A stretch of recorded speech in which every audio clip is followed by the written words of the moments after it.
зураг төсөл төр бол их өөрчлөлтүүд гарч байна. Мөн одоо газар чөлөөлөх асуудлууд бол хангалтгүй байна.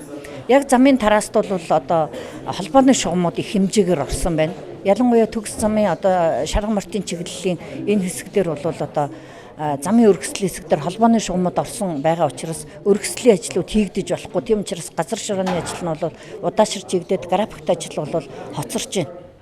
Энэ дээр бол одоо нийслэлийн өмчийн харилцааны газрын алба энэ төр бол хамтарч энэ асуудлуудыг бол маш хурдан шийдвэрлэж өгөх зүйтэй гэж бид нэр үзэж байгаа. Ер нь холбооны шугамыг бол тэр компаниуд өөрсдийнхөө боломжоор одоо ажиллаа хийхээр холбооны шугам өндөр өртөгтэй байдаг. Нэг шугамыг дайрлахад маш их хэмжээний одоо өртөг зардал гарч төлбөрт ордог байгаа. Тэр аж ахуйн нэгж байгууллагууд энийг бол одоо бас аж ахуйн холбооны одоо эзэмшигч ашиглагч байгууллагууд бол энэ дээр анхаарлаа тавиад энэ бүтээн байгуулалтын ажлыг саадгүй явуулах үүднээс талбайгаа чөлөөлж өгөх зүйтэй л гэж үзэж байна.